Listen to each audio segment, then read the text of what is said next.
when a stranger's mercy becomes a mother's last hope. The woman collapsed just beyond the gate, her body folding like cloth around the burning child in her arms. Evelyn Brooks had walked 3 days through merciless heat with no water, no food, and no place left to go because every door in 2 counties had already closed in her face. Her son's fever had turned his skin to fire. And she knew with terrible clarity that if someone didn't help them in the next few hours, she would bury him in this God-forsaken prairie with her bare hands.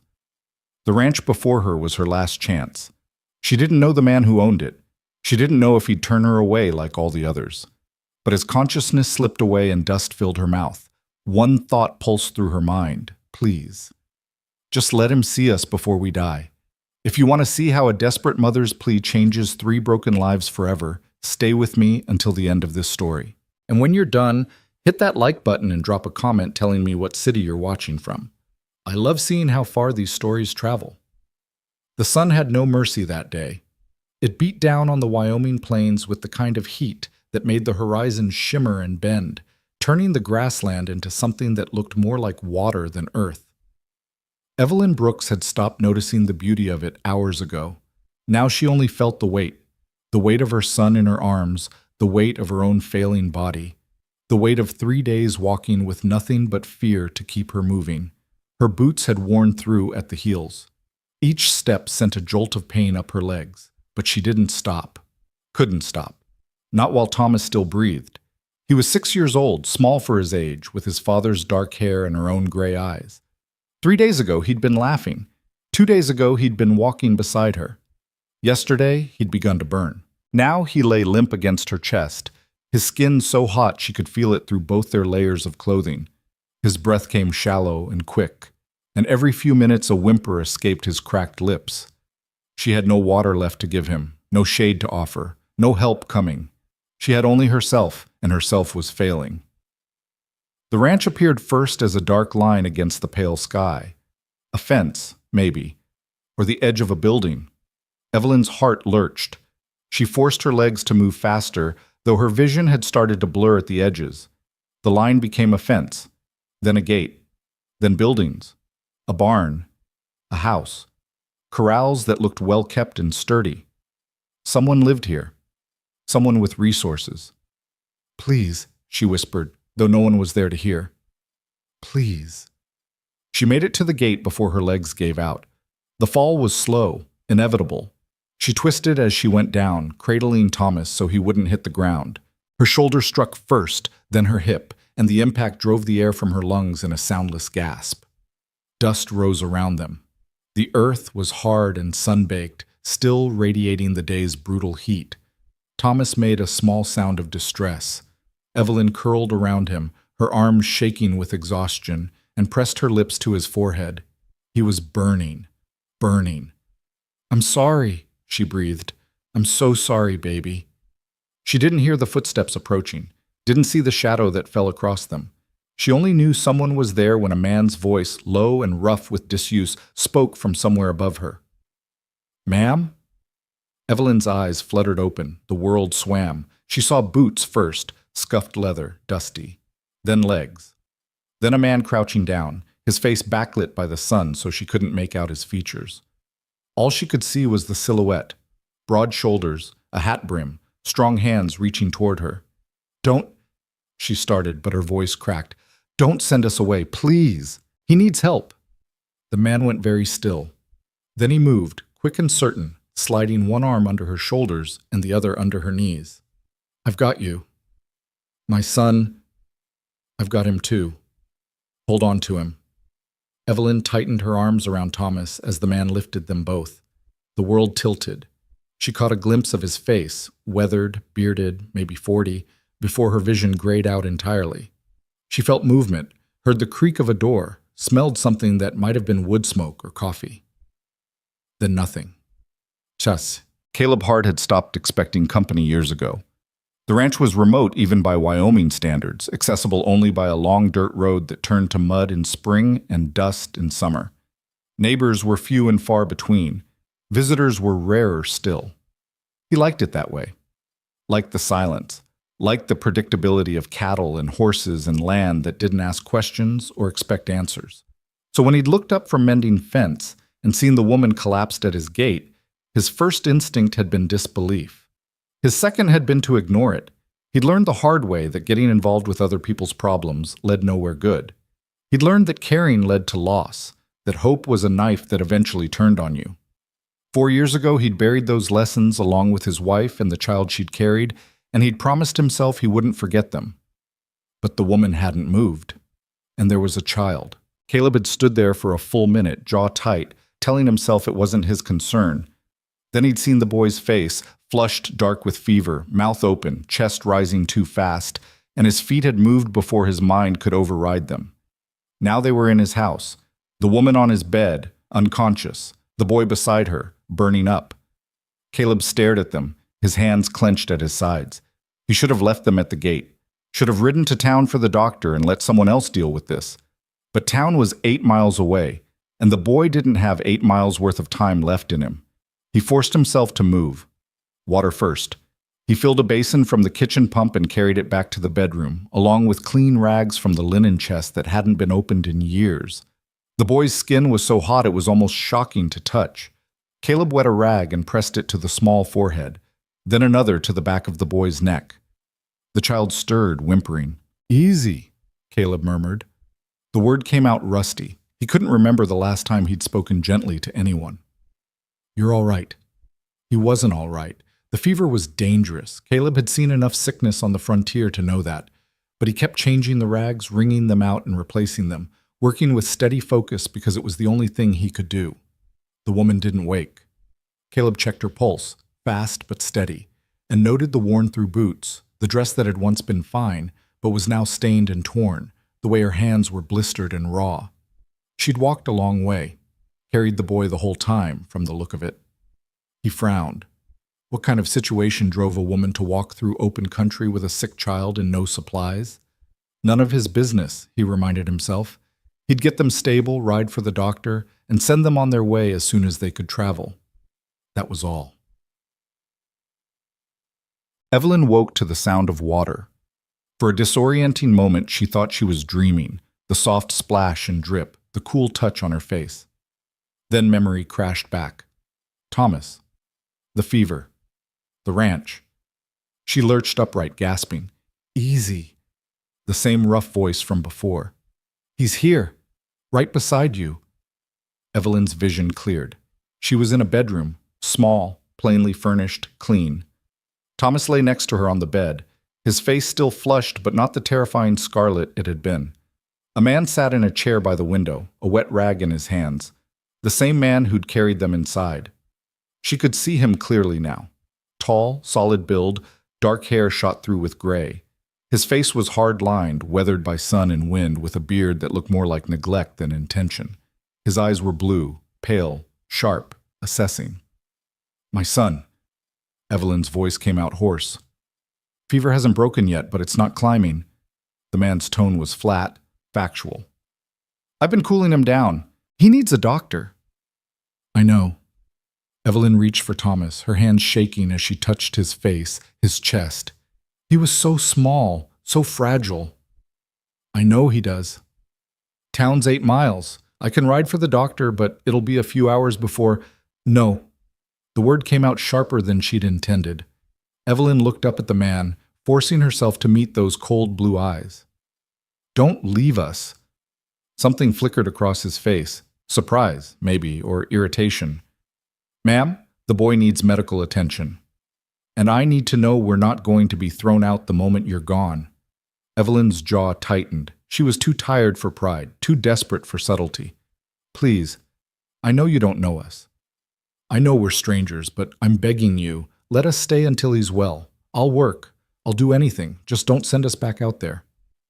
The man stared at her. His expression was unreadable. "What's your name?"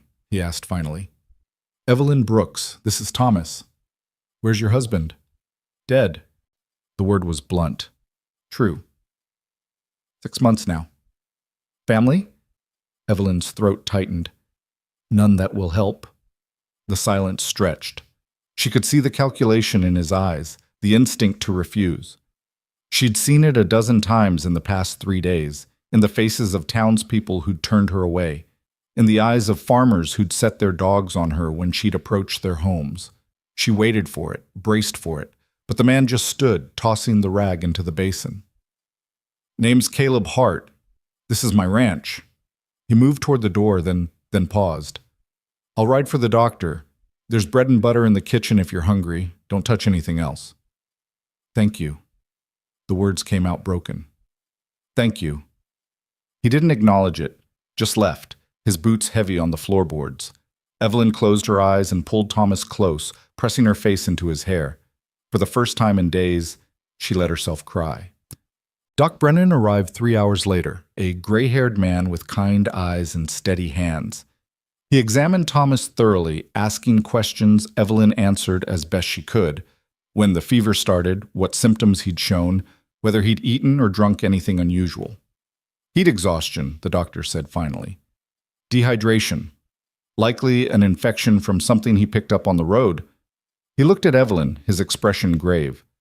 "You got him here just in time, Mrs. Brooks. Another day, and—" He didn't finish. Didn't need to. Evelyn nodded numbly. "I'll leave medicine and instructions. Keep him cool, get fluids into him when he wakes. He should start improving in a day or two." Doc Brennan glanced toward the door, where Caleb stood watching. "You'll look after them, Hart?" Caleb's jaw tightened. "Until the boy can travel." "Good." The doctor packed his bag, then paused. "You're doing a decent thing here." Caleb didn't respond. After the doctor left, the house fell into uneasy quiet. Evelyn stayed at Thomas's side, following the doctor's instructions with meticulous care. Caleb disappeared outside, returning only to bring food or check that they had what they needed. He didn't speak unless spoken to, didn't ask questions, but he didn't send them away. He met. Thomas's fever broke on the second night. Evelyn felt it happen.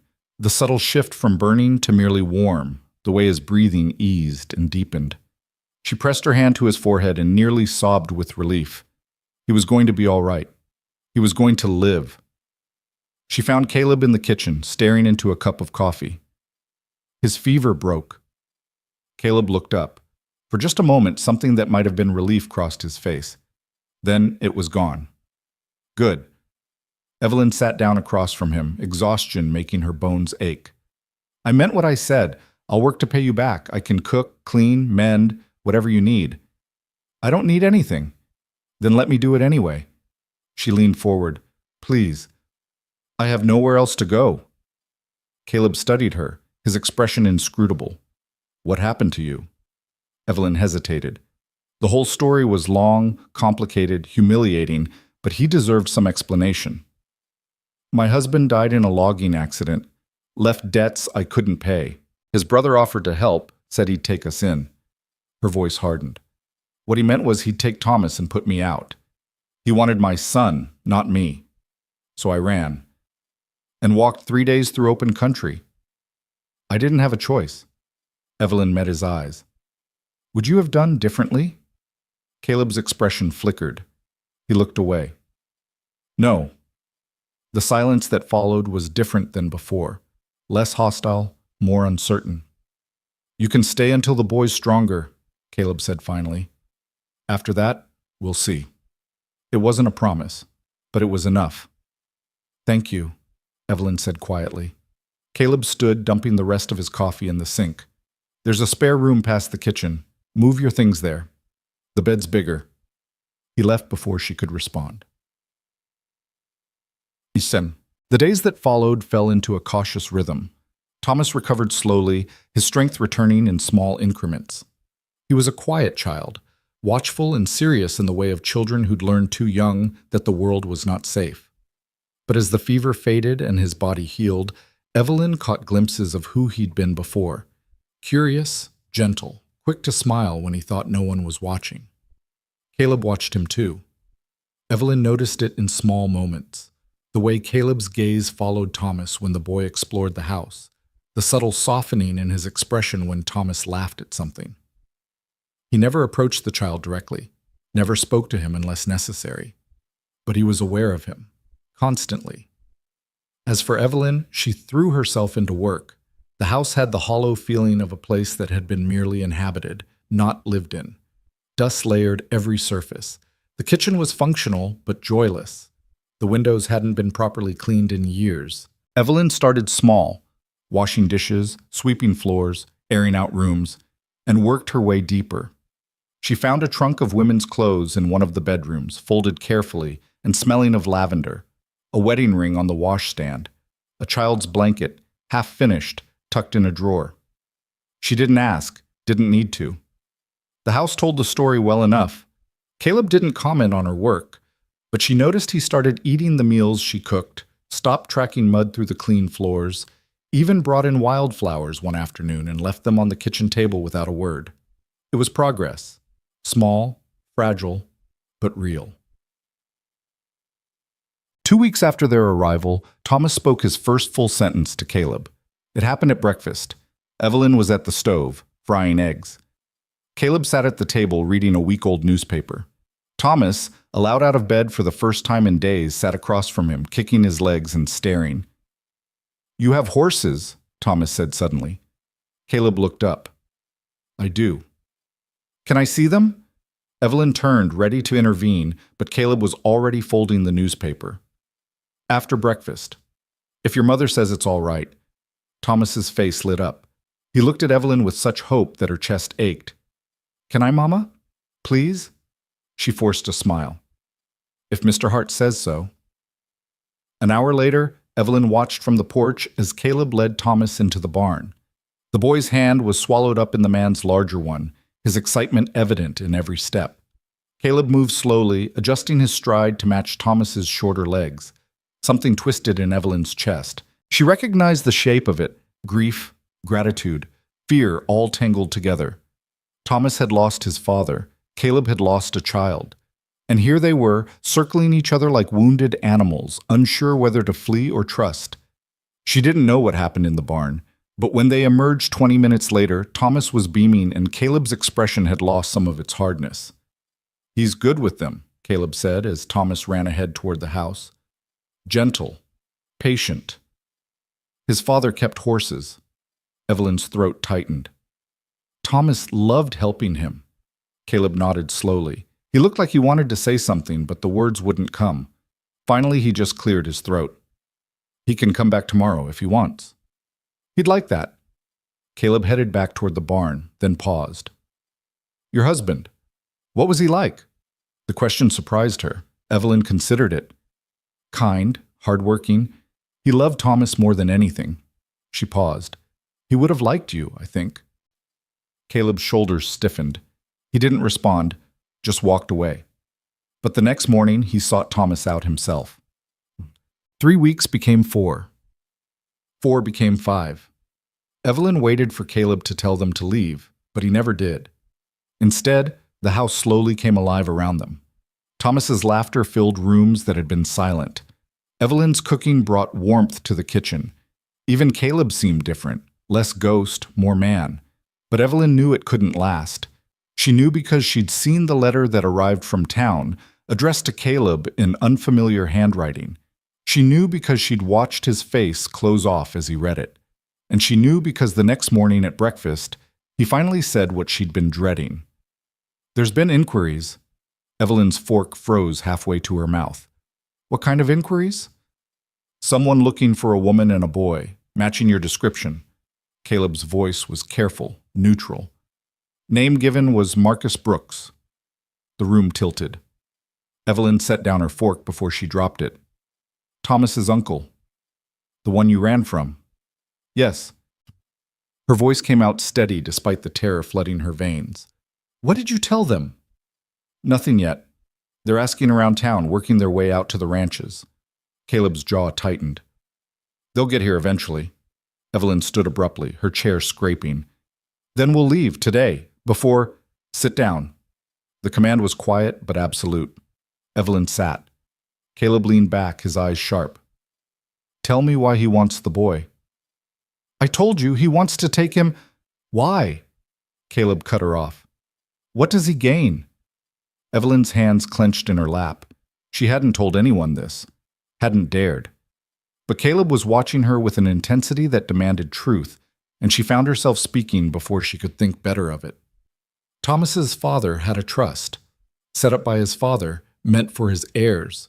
When my husband died, it should have gone to Thomas. She swallowed hard. But Marcus is the executor, and Thomas is a child. If Marcus has custody, he controls the money until Thomas comes of age. 15 years of control over a substantial fortune. And you? I'm nothing. A poor widow with no legal standing. If I'd stayed, Marcus would have taken Thomas through the courts, and I couldn't have stopped him. Her voice cracked. So I ran. Caleb was silent for a long moment. Then, if you had a husband, would that change things? Evelyn blinked. Yes. A husband would have legal rights to Thomas that Marcus couldn't override. But I don't... Marry me. The words fell into the room like stones. Evelyn stared at him. What? Marry me, Caleb repeated, his voice flat and businesslike. I need an heir for this ranch. You need a husband to protect your son. It's a practical solution. That's... Evelyn couldn't find words. That's insane. Is it? Caleb leaned forward. You said yourself a husband would give you legal standing. Marcus couldn't take Thomas if you were married to a property-owning man with means. And I... He paused, something painful crossing his face.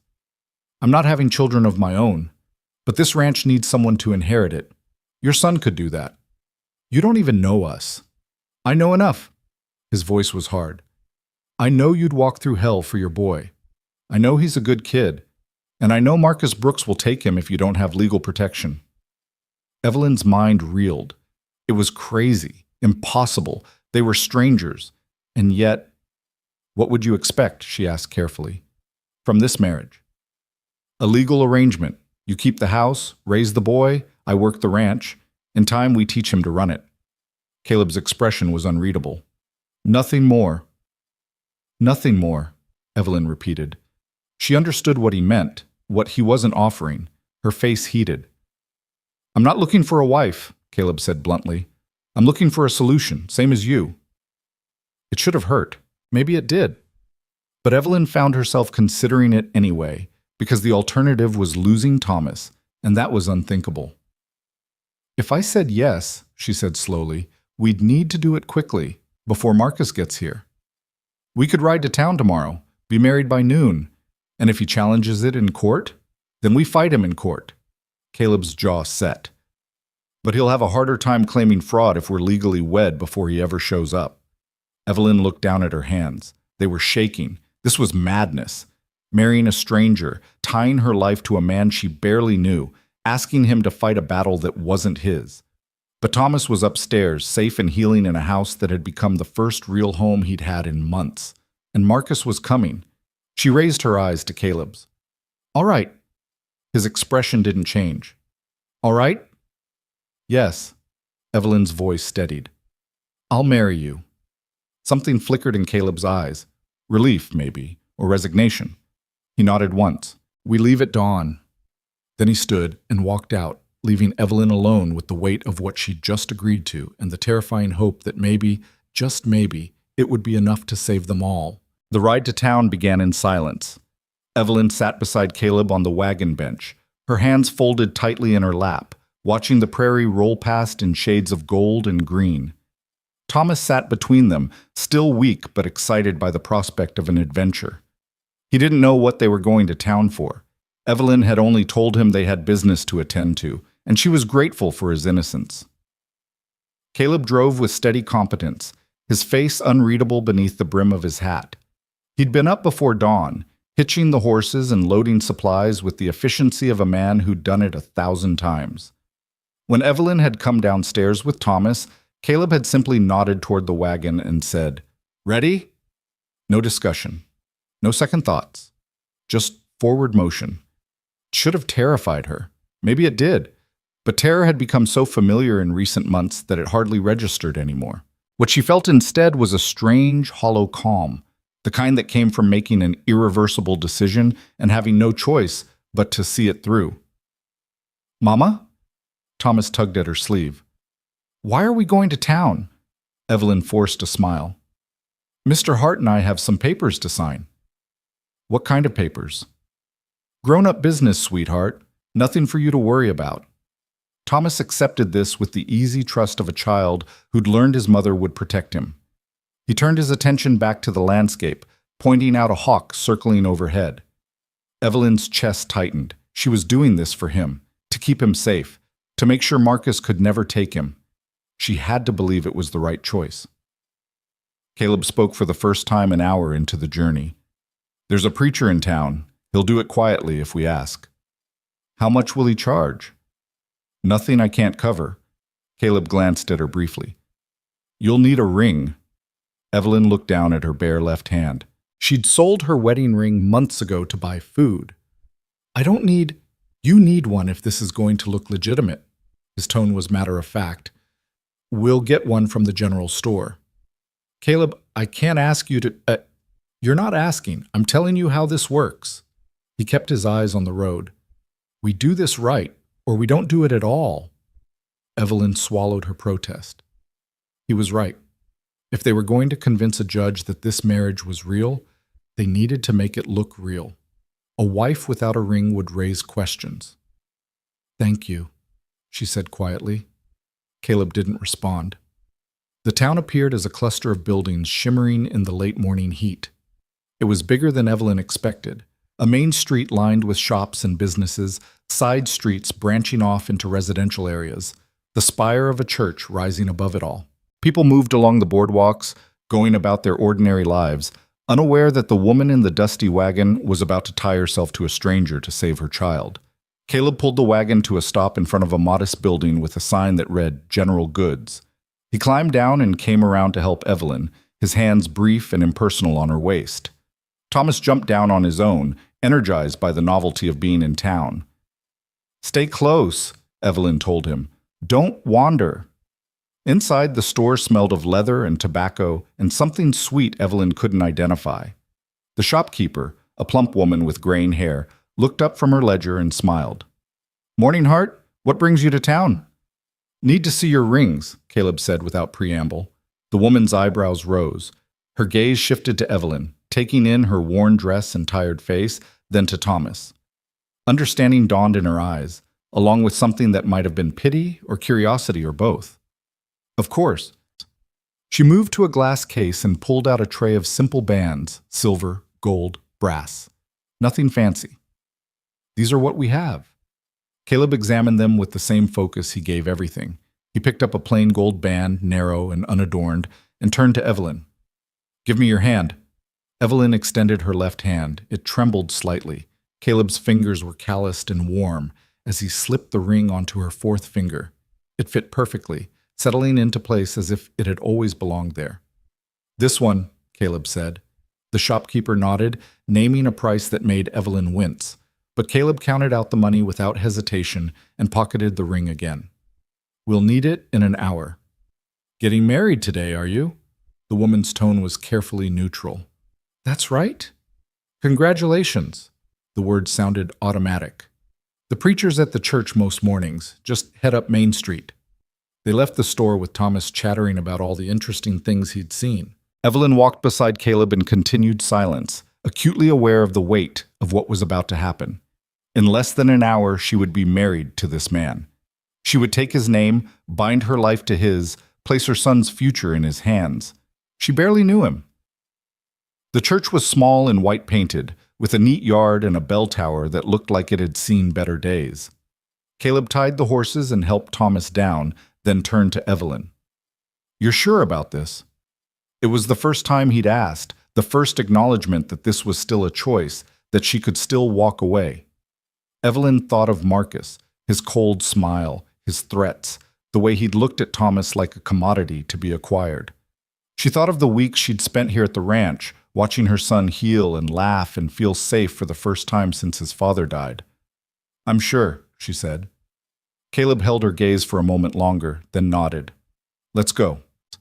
The preacher was a thin man with kind eyes and ink-stained fingers. He looked surprised to see Caleb Hart standing in his church. Evelyn got the sense that Caleb wasn't a regular attendee, but he recovered quickly. Mr. Hart, what can I do for you? We need to be married, Caleb said. Today. Now, if possible. The preacher's eyes widened. He looked from Caleb to Evelyn to Thomas. I see. And this is Evelyn Brooks. She's been staying at my ranch. Caleb's voice was steady, giving nothing away. We've decided to marry. The boy is hers. He'll be taking my name. I see, the preacher repeated. He seemed to be searching for the right words. Marriage is a sacred covenant, Mr. Hart. It shouldn't be entered into lightly. I'm aware of that. Are you both here of your own free will? No coercion? No— Yes, Evelyn said firmly. I'm here by choice. The preacher studied her face, perhaps looking for signs of distress or doubt. Whatever he saw must have satisfied him, because he sighed and pulled out a leather-bound book. Very well. I'll need witnesses. Can't you find some? Caleb asked. I'll see what I can do. The preacher disappeared into a back room and returned a few minutes later with two women, his wife and her sister, apparently, who looked curious but willing. This will do. Shall we begin? They stood before the simple altar, Evelyn and Caleb side by side with Thomas pressed against Evelyn's skirts.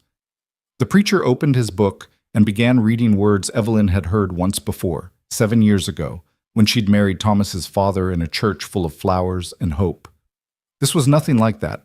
This was stark and practical and almost businesslike. The preacher's voice droned through the familiar passages. Caleb's responses came in a low, steady tone, and when it was Evelyn's turn to speak, she heard her own voice as if from a great distance, promising things she wasn't sure she could give to a man she wasn't sure she understood. Do you have a ring? The preacher asked. Caleb produced the gold band. He took Evelyn's hand. His grip was firm but not painful, and slid the ring onto her finger for the second time that day. This time it stayed. I now pronounce you man and wife. The preacher closed his book. You may kiss the bride. Caleb hesitated. Evelyn saw the conflict in his eyes. This wasn't part of the practical arrangement they'd discussed, but the witnesses were watching, and a marriage without a kiss might raise questions. He leaned in and pressed his lips to hers briefly, chastely, a kiss that conveyed nothing but obligation. Then he stepped back. Thank you, preacher, Caleb said. He paid the man, shook his hand, and turned toward the door. We should go. And just like that, Evelyn was married. They walked back to the wagon in silence. Thomas skipped ahead, oblivious to the magnitude of what had just occurred. Evelyn touched the ring on her finger, still not quite believing it was real. Mrs. Hart, Caleb said quietly as he helped her onto the wagon seat. The name sounded foreign, wrong, but also, strangely, like a kind of armor. Mr. Hart, she replied. Something that might have been amusement flickered across his face. Then it was gone, and they were riding out of town, the marriage certificate folded in Caleb's pocket and Evelyn's old life receding with every mile. They were halfway home when Thomas finally asked the question Evelyn had been dreading. Mama, why did you marry Mr. Hart? Evelyn glanced at Caleb. He kept his eyes on the road, but she could see the tension in his shoulders. This was her question to answer. Because I care about you, sweetheart, she said carefully, and Mr. Hart is a good man who's willing to help us. We're going to live at the ranch now. It's going to be our home. Is Mr. Hart my papa now? Evelyn's throat tightened. No, baby. Your papa will always be your papa, but Mr. Hart is your stepfather now. He's going to take care of us. Thomas considered this. Do I call him Pa? Caleb spoke before Evelyn could. You call me whatever feels right to you, son. The word son hung in the air. Thomas looked up at Caleb with wide eyes, then smiled tentatively. Okay. They rode the rest of the way in silence, but it was a different kind of silence now.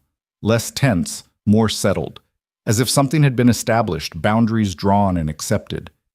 When they reached the ranch, Caleb unhitched the horses while Evelyn took Thomas inside. The house looked the same as when they'd left it. Clean floors, fresh curtains, the smell of this morning's bread still lingering. But it felt different now. It wasn't just shelter anymore. It was home. Her home. Their home. The thought was terrifying and comforting in equal measure. Evelyn started dinner while Thomas played quietly in the next room. She was peeling potatoes when Caleb came in, dust on his clothes and weariness in his eyes. "Everything all right with the horses?" she asked. "Fine." He washed his hands at the pump. "We need to talk about what comes next." Evelyn set down the potato. "Marcus. Marcus." Caleb dried his hands and turned to face her. "He's going to come here. Could be tomorrow, could be next week. But he'll come.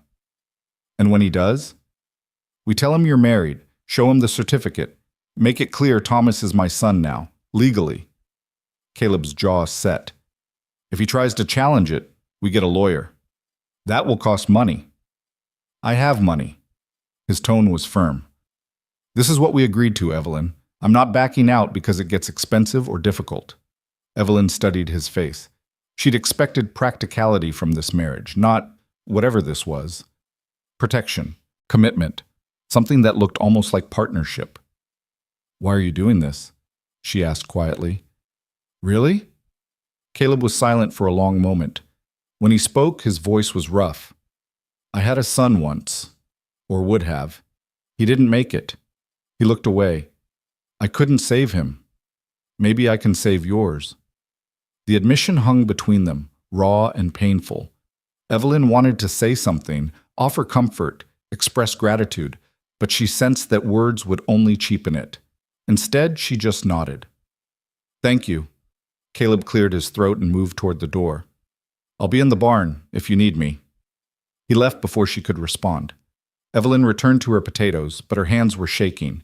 She'd married this man thinking she understood the arrangement. Practical, transactional, mutually beneficial. But there was more to Caleb Hart than she'd realized. More pain. More capacity for care than he wanted to admit. It should have made her feel safer. Instead, it made her afraid of what would happen when Marcus came and put everything to the test. Marcus Brooks arrived 4 days later. Evelyn heard the horse first, the sharp sound of hooves on the hard-packed road. She was hanging laundry, and the sound made her freeze, a damp sheet clutched in her hands. She knew, with terrible certainty, who it was before she even saw him. Caleb emerged from the barn, his rifle held loosely in one hand. He'd been expecting this too. The rider came into view, a man in his 30s, well-dressed in city clothes that looked absurd on the prairie. Dark hair, cold eyes, a smile that didn't reach them. Marcus had always looked like a man calculating angles, figuring out how to turn situations to his advantage. He pulled his horse to a stop and dismounted with the ease of someone who'd grown up around horses, but hadn't ridden one in years. His gaze swept over the ranch, dismissive and assessing, before landing on Evelyn. "Hello, Evelyn." His voice was smooth, pleasant. "You've been hard to find." Evelyn set down the laundry basket. Her legs felt unsteady, but she forced herself to stand tall. "Marcus. I've been worried sick. My brother's widow disappeared with his son. You can imagine the concern." He glanced at Caleb, taking in the rifle, the hard expression. "And who might you be?" "Caleb Hart. This is my ranch." "Ah." Marcus's smile widened. "The good Samaritan who took in my desperate sister-in-law. How generous of you." "She's not your sister-in-law anymore," Caleb said flatly. "She's my wife." The smile froze. "Excuse me?" "We were married 4 days ago. Evelyn Hart. Legal and binding." Marcus's expression went through several rapid changes. Shock, anger, calculation. When he spoke again, his voice had lost its pleasant veneer. "That's convenient. A destitute widow shows up on your doorstep and suddenly you're married. Tell me, how much did she offer you to go along with this charade?" "It's not a charade," Evelyn said. Her voice came out stronger than she felt. "We're legally married. Thomas is Caleb's son now. Thomas is my nephew, my brother's heir, and you—" Marcus pointed at her, his face reddening. "You have no right to give him away to some stranger." "I have every right. I'm his mother. A mother with no means, no home, no ability to provide for the boy." Marcus's voice turned sharp. "I offered you a place. I offered to take care of you both. And you ran like a thief in the night." "You offered to take Thomas and put me out on the street," Evelyn shot back. "Don't pretend this is about concern, Marcus. This is about the trust fund." Something dangerous flashed in Marcus's eyes. "Careful, Evelyn. It's the truth. You want Thomas because you want control of his inheritance. That's all this has ever been about. What I want is to honor my brother's wishes. He would have wanted his son raised properly, not on some backwater ranch by a man with no education, no refinement. That's enough. Caleb's voice cut through Marcus's tirade like a knife. He stepped forward, the rifle still in his hand. You're on my property. You've said your piece. Now you can leave. Marcus's jaw clenched. This isn't over. I'll challenge this sham marriage in court. I'll prove she coerced you or bribed you or good luck with that. Caleb's expression was stone. The marriage is legal. We have witnesses. And Thomas is thriving here. Any judge who sees him will know he's well cared for. We'll see what a judge says about a woman who runs away with a child and marries the first man she finds. Marcus swung back onto his horse. You haven't won, Evelyn. Not by a long shot. He wheeled the horse around and rode off, leaving dust and tension in his wake.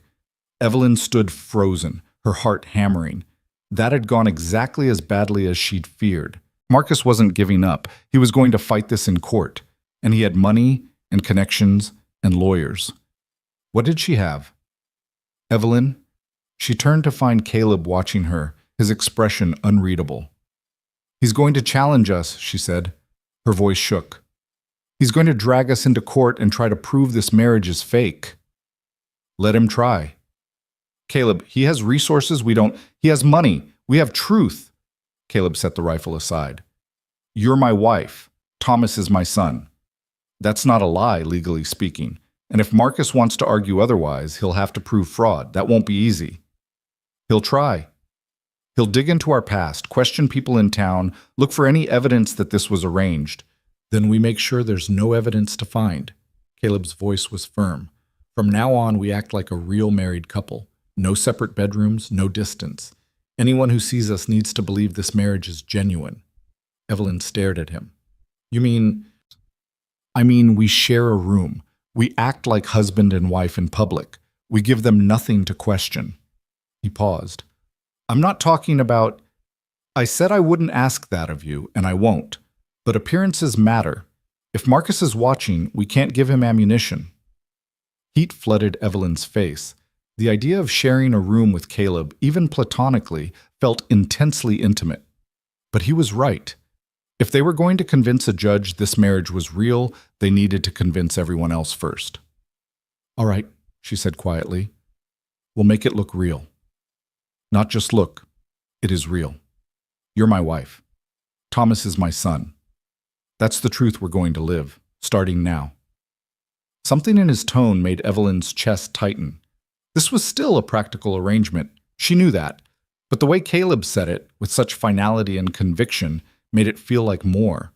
Like maybe, against all odds, they actually were becoming a family. That evening, Evelyn moved her belongings into Caleb's room. It was the largest bedroom in the house, with a wide bed, a wardrobe, and a window that looked out over the prairie. Evelyn had cleaned it weeks ago, but had never been inside for more than a few minutes. Now it was hers, too. Caleb had already cleared space in the wardrobe for her things. He'd also brought in a chair and a blanket, which he set by the window. I'll sleep there, he said, gesturing to the chair. You take the bed. Caleb, you can't sleep in a chair.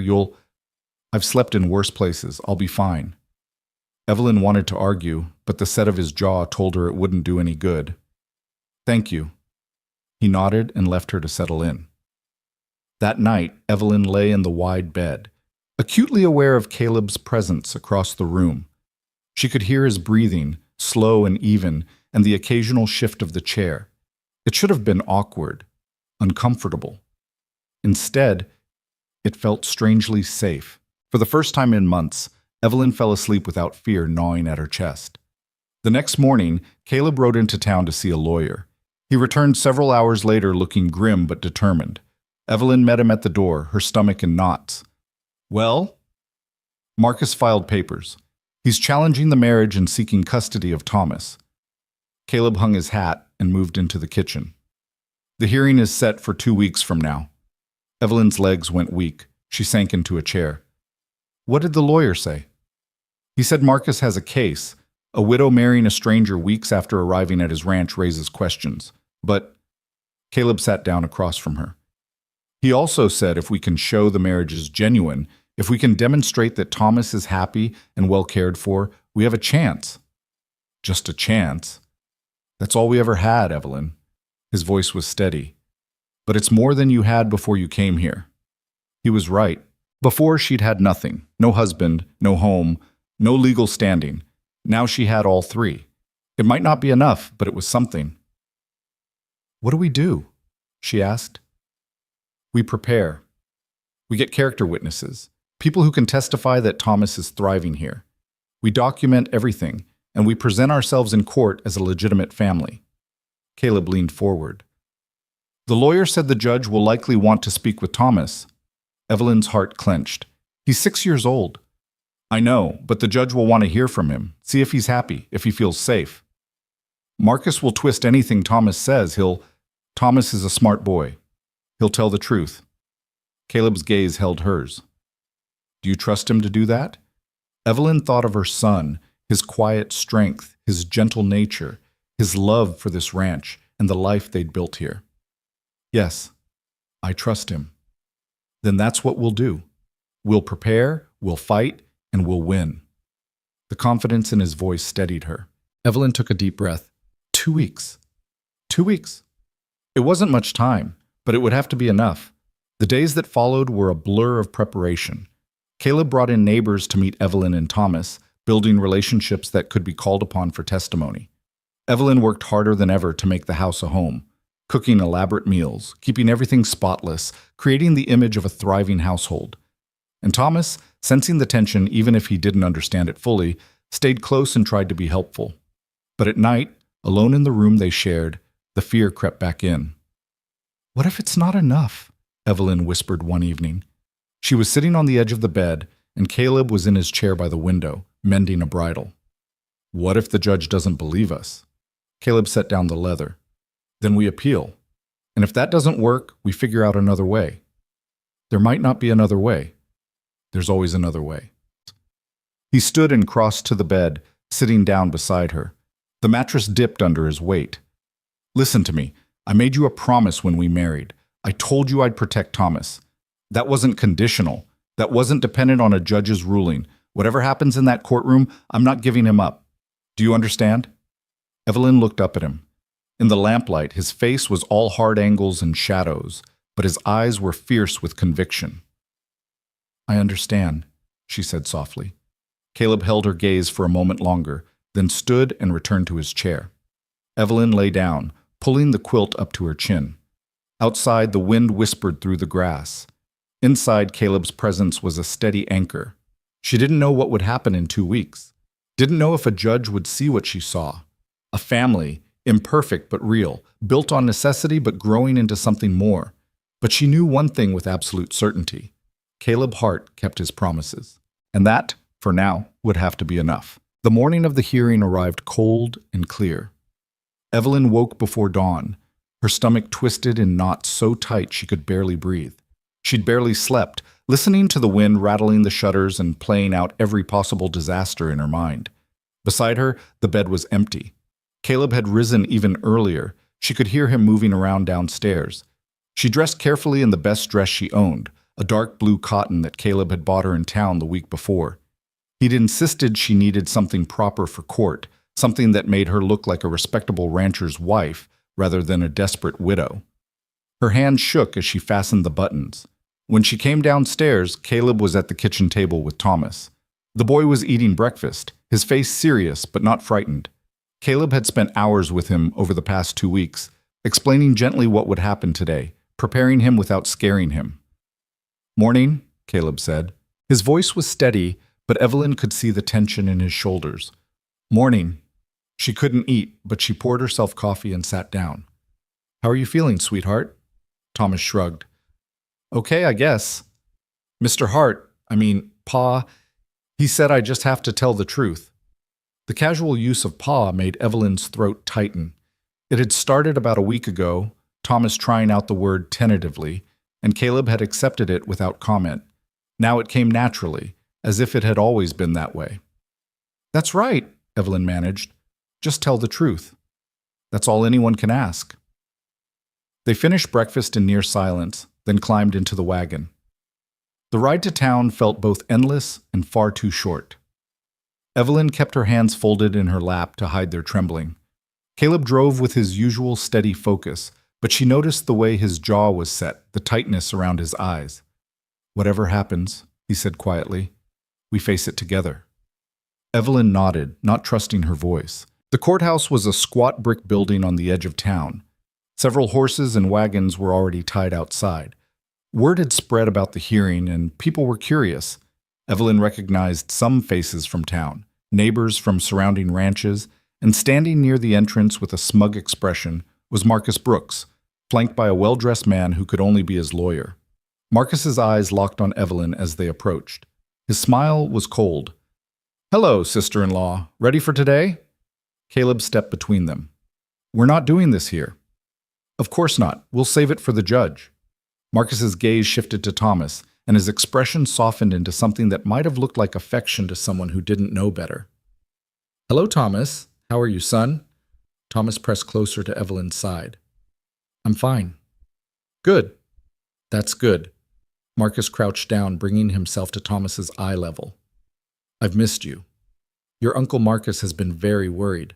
"I'm okay," Thomas repeated, his voice small. "We should go inside," Caleb said firmly. He placed a hand on Thomas's shoulder, guiding him toward the courthouse door. Marcus straightened, his false warmth evaporating. "This is far from over, Hart." "I know." Inside, the courtroom was smaller than Evelyn had imagined.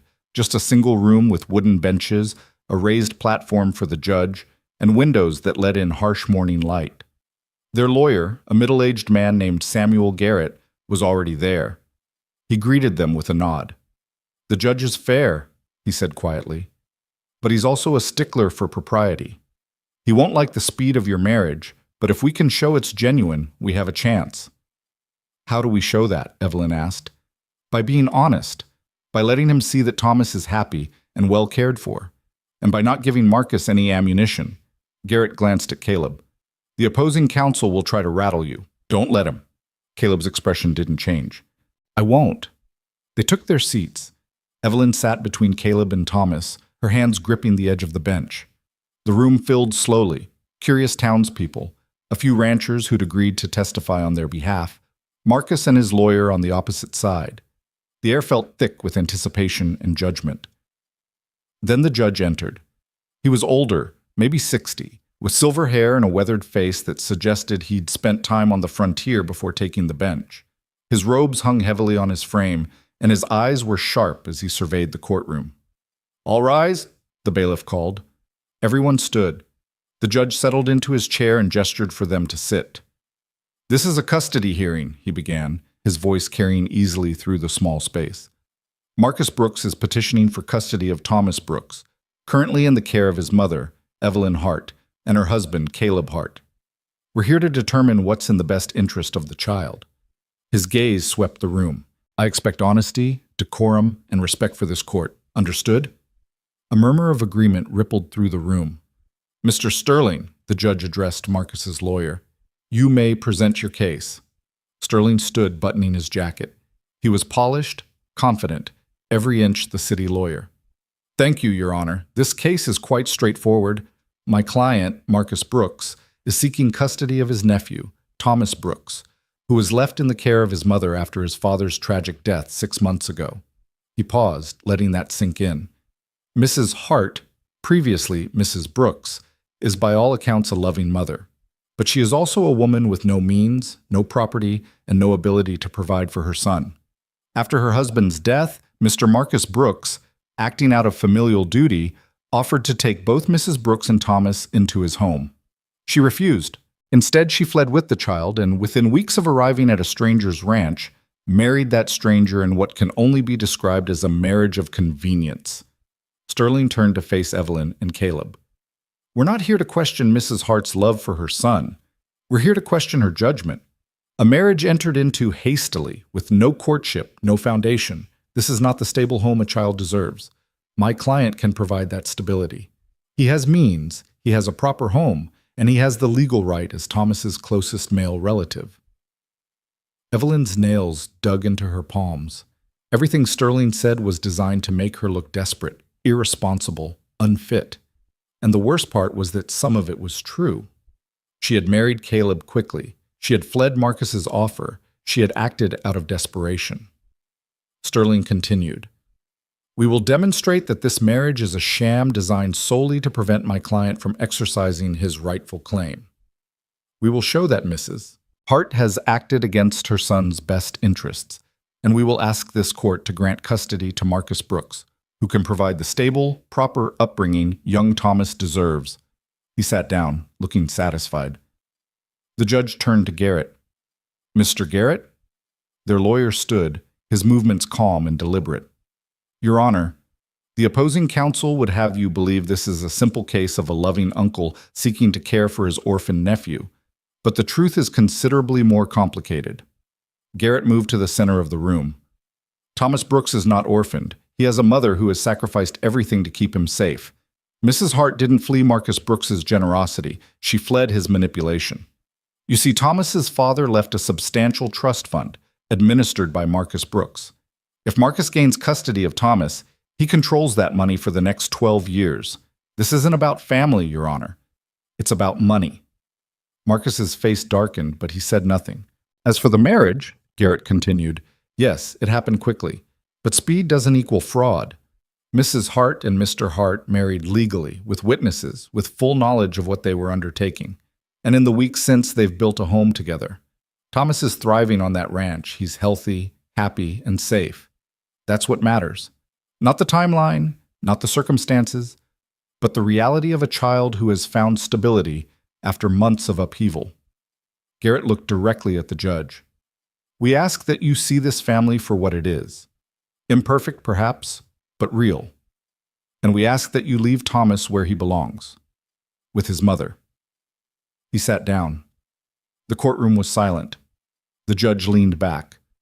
"I'll hear testimony. Mr. Sterling, call your first witness." Sterling stood. "I call Marcus Brooks to the stand." Marcus moved to the witness box with practiced ease, taking the oath and settling into the chair. He looked every inch the concerned uncle, well-dressed, earnest, composed. Sterling led him through the basics. Marcus's relationship with his brother, his offer to help Evelyn after the funeral, his shock when she disappeared. "Can you describe your offer to Mrs. Brooks?" Sterling asked. "Of course. I told her she and Thomas were welcome in my home. I would provide for them both, give Thomas the education and opportunities his father would have wanted." Marcus's voice was smooth, reasonable. "I was stunned when she refused, more stunned when she ran." "Did you have any indication why she might run?" "I believe she was overwhelmed by grief, not thinking clearly. I never imagined she'd end up marrying a stranger within weeks." "And what do you believe is in Thomas's best interest?" Marcus looked directly at the judge.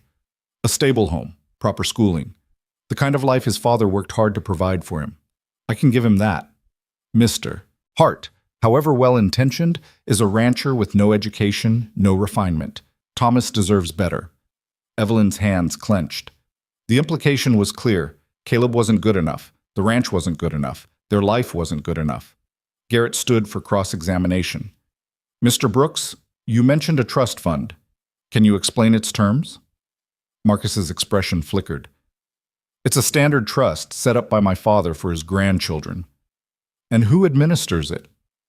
"I do, as executor of my brother's estate." "So if you gain custody of Thomas, you control his inheritance until he turns 18? The money would be used for his care and education, yes." "And how much money are we talking about?" Marcus hesitated. "I don't see how that's relevant."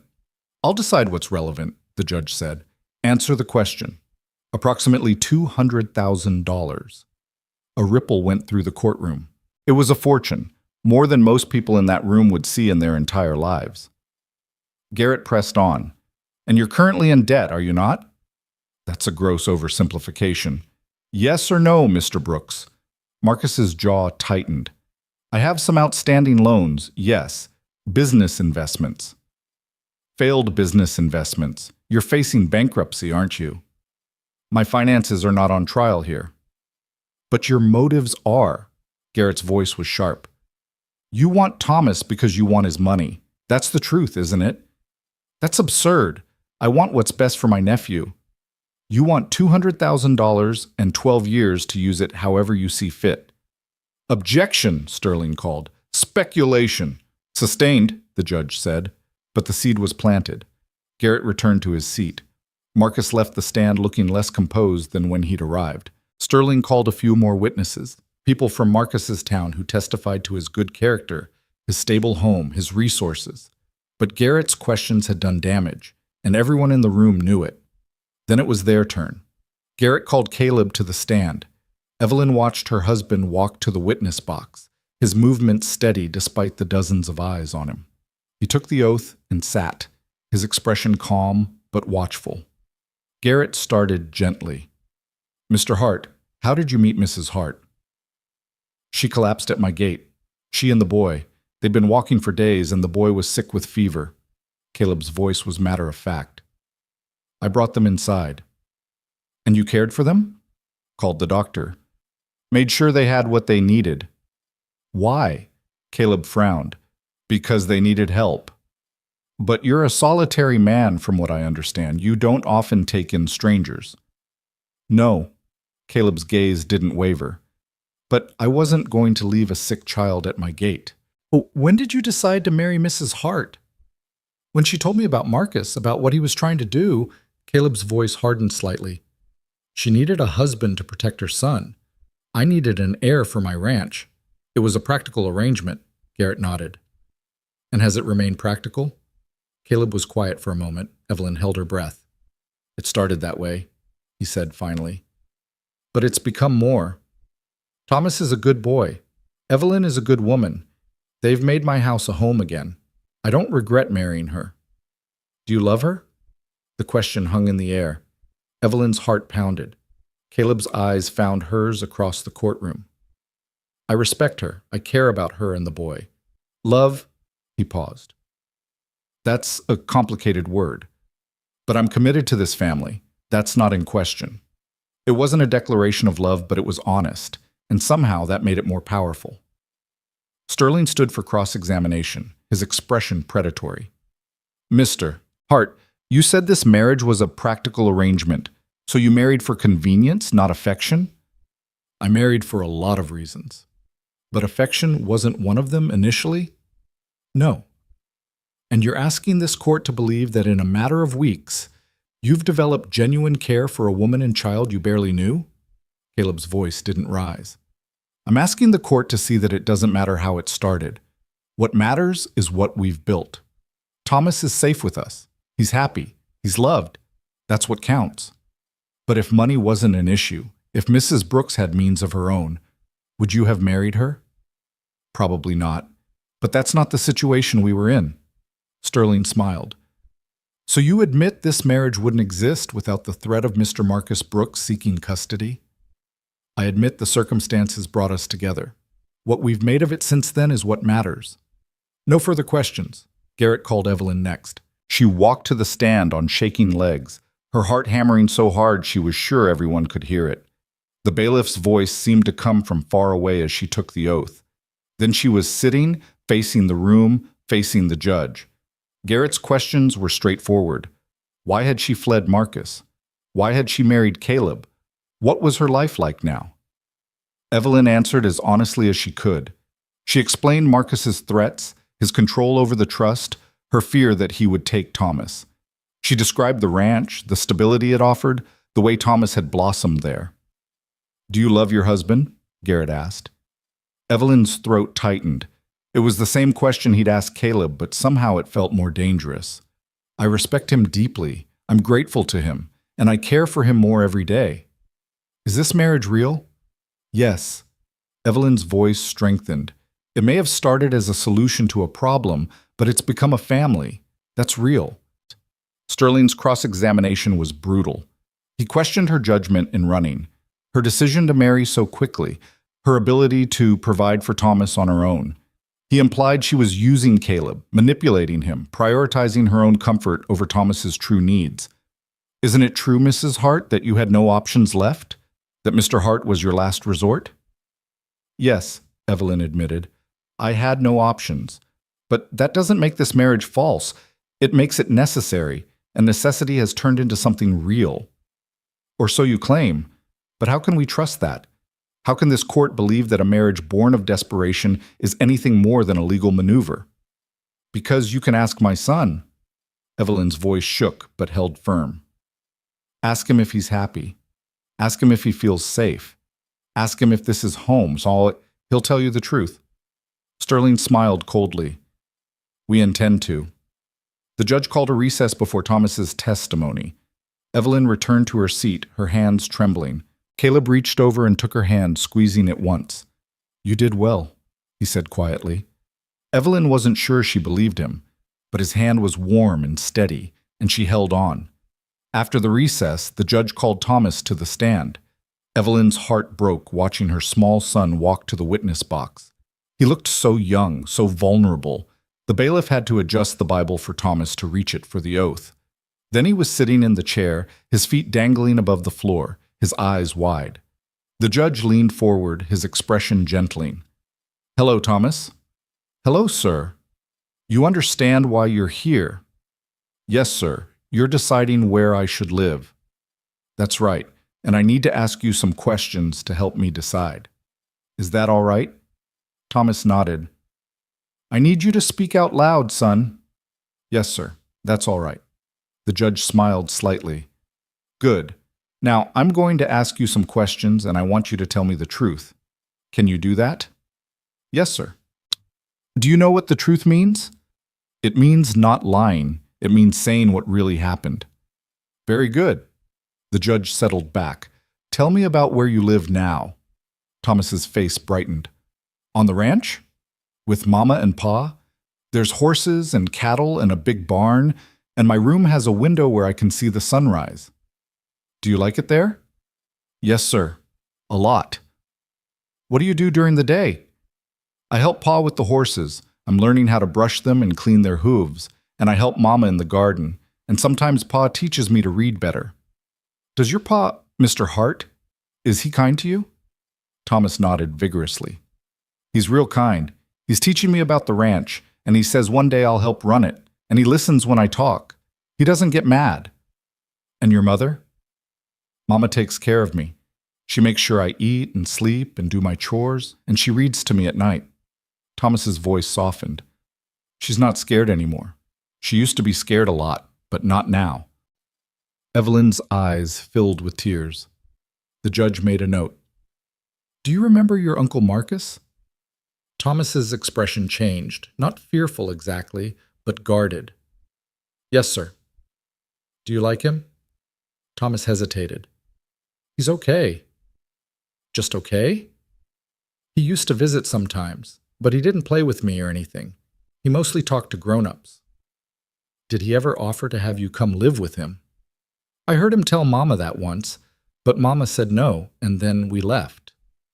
Were you sad to leave? No, sir. Uncle Marcus's house was fancy, but it didn't feel like home. The ranch feels like home. Sterling stood.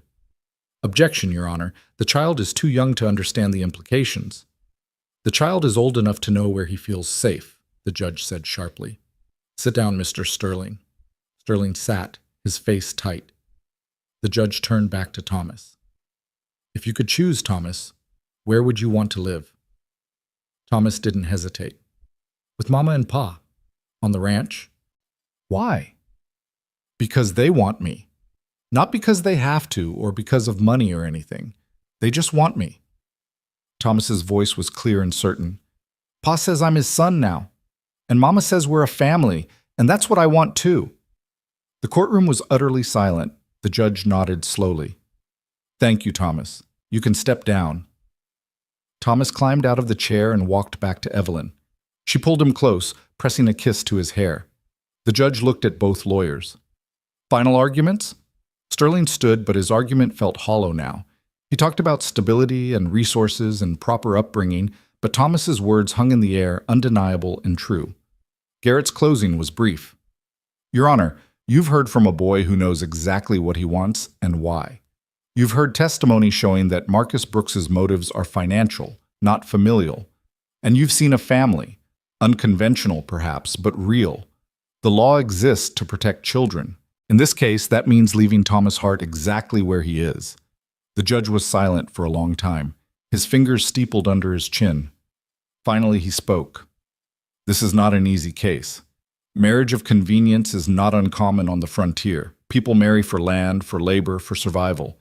The question is whether those marriages serve the best interests of any children involved. Evelyn's heart hammered. Mr. Brooks, the judge said, I don't doubt you care for your nephew, but I also cannot ignore the financial incentive you have in gaining custody. The debt you carry, the trust you control, these create a conflict of interest that troubles me. Marcus's face went pale. Mr. and Mrs. Hart, the judge continued, your marriage may have begun as a practical arrangement, but I've watched you both today. I've listened to your son, and I believe that what started as necessity has become genuine. Thomas is clearly thriving in your care. Evelyn couldn't breathe. Therefore, I'm ruling that custody of Thomas Hart remains with his mother and stepfather. This marriage is legally binding and will be recognized as such. Mr. Marcus Brooks, your petition is denied. The gavel came down with a sharp crack. For a moment, Evelyn couldn't process it. Then the words sank in. Custody remains, petition denied, and her legs went weak. Caleb's arm came around her waist, holding her steady. We won, she whispered. We won, he confirmed. Marcus was on his feet, his face red. This is outrageous. That marriage is a fraud. This hearing is concluded, the judge said firmly. Mr. Brooks, I suggest you accept this ruling and move on. Any further harassment of the Hart family will be dealt with severely. Marcus looked like he wanted to argue, but his lawyer put a hand on his arm. After a moment, Marcus turned and stalked out of the courtroom, his lawyer hurrying after him. Evelyn turned to Caleb, tears streaming down her face. We really won. We did. He looked down at Thomas. You did well, son. Real well. Thomas beamed. They left the courthouse together, stepping out into bright afternoon sunlight. People crowded around, offering congratulations, shaking Caleb's hand. But Evelyn barely heard them. All she could think was that Thomas was safe. He was hers. They were a family. For the first time in 6 months, the future didn't terrify her. It looked like home. The ride home felt different. The same road, the same wagon, the same prairie stretching endlessly in all directions. But everything had changed. Thomas sat between them, chattering about the horses he'd seen in town, already forgetting the tension of the courtroom.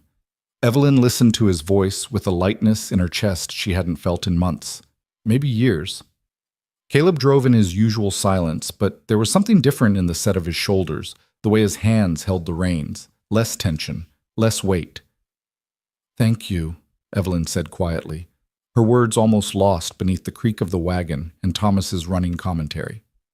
Caleb glanced at her. For what? For keeping your promise, for fighting for us. He looked back at the road. I told you I would. I know, but saying it and doing it are different things. Evelyn's throat tightened. You stood up there and claimed us as yours in front of everyone. You didn't have to do that. Yes, I did. His voice was firm. The moment we married, you became mine to protect, both of you. That's not something I take lightly. The word mine sent a strange flutter through Evelyn's chest. She told herself it was just relief, just gratitude. But sitting beside him in the fading afternoon light, watching the way the sun caught the silver in his hair, she wondered if it might be something more. By the time they reached the ranch, the sky had turned deep purple, stars beginning to pierce through. Thomas was drooping against Evelyn's side, exhausted by the day's events. Caleb carried him inside and up to his room while Evelyn lit the lamps. When Caleb came back down, he found her standing in the kitchen, staring at nothing. You all right? He asked. Evelyn turned to him. I keep thinking he's going to come back. Marcus, I keep thinking this isn't really over. It's over. The judge made that clear. But what if he appeals? What if he finds some other way? Evelyn. Caleb crossed to her, his boots heavy on the floorboards. Marcus Brooks just lost in court. His motives were exposed, his debts made public. He's not going to risk further humiliation, and even if he tried, we'd fight him again, and we'd win again. You sound so certain. I am certain. He reached out and took her hand, his calloused fingers wrapping around hers. You're my wife. Thomas is my son. Anyone who wants to challenge that will have to go through me first." Evelyn looked down at their joined hands. His was so much larger than hers, scarred from years of ranch work, strong and steady. She thought about the fact that this man had been a stranger 2 months ago. Now he stood between her and the world, willing to fight battles that weren't even his to begin with. "I don't know how to thank you," she whispered. "You don't need to thank me. We're family now." He squeezed her hand once, then let go, stepping back. "Get some rest. It's been a long day." He left before she could respond, heading out to check on the livestock like he did every night. Evelyn stood in the quiet kitchen, her hand still tingling from his touch, and realized with startling clarity that something had shifted between them today. The marriage might have started as a practical arrangement, but it wasn't that anymore. She wasn't sure what it was becoming, but it felt real in a way that made her both hopeful and terrified. The days that followed the hearing settled into a new rhythm, one that felt less like survival and more like living. Thomas threw himself into ranch life with the enthusiasm of a boy who finally felt secure enough to put down roots. He was up with Caleb every morning, following him to the barn, learning to saddle horses and mend fences and read the sky for weather. Evelyn watched them together with a complicated mix of emotions. Thomas had loved his father deeply, and she'd worried that accepting Caleb as Pa might somehow diminish that memory.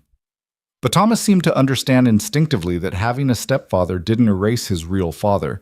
It just meant he had someone else who cared about him. And Caleb did care. It showed in small ways. The patient explanations when Thomas made mistakes, the quiet pride when the boy succeeded at something new, the way Caleb had started keeping hard candies in his pocket because Thomas liked them. "He's good with him," their neighbor Sarah Brennan said one afternoon.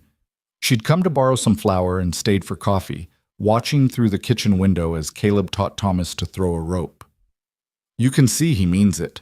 That boy's lucky to have him." "We're both lucky," Evelyn admitted. Sarah gave her a knowing look. "And how are things between you two? You and Caleb?" Evelyn busied herself pouring more coffee. "Fine. Good." "That's it? Just fine?" "What else would it be?" "Oh, I don't know. Maybe something more." Sarah's eyes twinkled. "I saw how he looked at you in that courtroom, Evelyn. That wasn't the look of a man in a marriage of convenience." Evelyn's face heated. "You're imagining things." "Am I?" Sarah leaned back, unconvinced. "The man stood up in front of the whole town and claimed you as his, fought for your boy like he was his own blood. And you're telling me that's just convenience?" "It's complicated. Marriage usually is." Sarah's expression softened. "But you could do worse than a man like Caleb Hart. He's had his share of pain, that one. Lost his wife and baby years back. Closed himself off after that. Seeing him open up again, even a little, that's something." Evelyn's chest tightened. She'd known Caleb had lost his family, but hearing it stated so plainly made it more real. "How did it happen?" "Childbirth. The baby came early, something went wrong. He lost them both in one night." Sarah shook her head. "He blamed himself, though anyone with sense could see it wasn't his fault, just one of those tragedies that happen sometimes. But Caleb, he shut down after that. Stopped going to town except when necessary. Stopped talking to people. We all thought he'd die alone on that ranch. Until we showed up." "Until you showed up," Sarah agreed, "and gave him a reason to live again." The words sat heavy in Evelyn's mind long after Sarah left. She thought about them that evening as she cooked dinner, as she sat at the table with Caleb and Thomas, as she cleaned up afterward while Caleb read to Thomas from a book about horses. Had she given him a reason to live? Or had she just given him another responsibility, another burden to carry? That night, lying in the bed while Caleb sat in his chair by the window, Evelyn finally gathered the courage to speak. "Sarah told me about your wife today, and the baby." Caleb went very still. For a long moment he said nothing, and Evelyn wondered if she'd overstepped. Then he sighed. "Everyone knows. Small town, long memories. I'm sorry for your loss. It was a long time ago. That doesn't make it hurt less." Caleb was quiet again, then, "No, it doesn't." Evelyn sat up, drawing her knees to her chest. "Do you ever regret it? Marrying me, I mean." Taking on someone else's child when you'd already lost your own? No. The answer was immediate, certain. If anything, it's... He paused, searching for words. Thomas reminds me that I can still do right by a child, that I'm not cursed or broken or whatever I thought I was after I lost them. You're not broken. Felt like I was for a long time. He stood and moved to the window, looking out at the dark prairie. After Elizabeth died, I told myself I'd never go through that again. Never care that much, never risk that much pain. Easier to be alone. And now? Now I've got a wife and a son and a reason to get up in the morning besides feeding cattle. He glanced at her over his shoulder. Turns out alone isn't easier. It's just lonelier. Evelyn's heart squeezed. She wanted to go to him, to offer comfort, but she wasn't sure if it would be welcome. Their marriage existed in such a strange space, legally binding, emotionally complicated, physically distant. Caleb, she said softly, you don't have to sleep in that chair anymore. He turned to face her fully. Evelyn, I'm not asking for anything you're not ready to give, but the chair can't be comfortable, and the bed is big enough for both of us. We're married. We can share a bed without... She felt her face heat, without it meaning more than sleep. Caleb studied her for a long moment. You're sure? I'm sure. He nodded slowly. All right. That night they lay on opposite sides of the bed, a careful distance between them. Evelyn was acutely aware of his presence, the sound of his breathing, the warmth radiating from his side of the bed, the dip of the mattress under his weight. But there was also something comforting about it, something that made the darkness feel less vast. She fell asleep easier than she had in weeks. The change was gradual but unmistakable. Sharing a bed led to accidental touches in sleep, a hand brushing an arm, a foot bumping a leg. Those touches led to a growing ease with proximity. Caleb started sitting closer at meals. Evelyn found herself touching his shoulder when she spoke to him. Small gestures that meant nothing individually but together suggested something shifting. Thomas noticed. Are you and Pa sweet on each other now? He asked one morning while helping Evelyn gather eggs. Evelyn nearly dropped the basket. What makes you ask that? You smile at him a lot, and he smiles back. And last night at dinner you were holding hands under the table. Had they been? Evelyn tried to remember. They must have been, because Thomas was rarely wrong about such things. We care about each other, she said carefully. Is that all right with you? Thomas shrugged. I guess so. I like it when everyone's happy. Are you happy, sweetheart? Yeah, Thomas grinned. I like it here. I like Pa teaching me stuff. And I like that you don't look scared anymore. Evelyn pulled him into a hug. I'm not scared anymore. We're safe now. And they were. The court's ruling had been final. Marcus hadn't been heard from since, and life had settled into something that felt almost normal, almost like the family they were pretending to be. Except Evelyn wasn't sure they were pretending anymore. The realization hit her one evening in early autumn.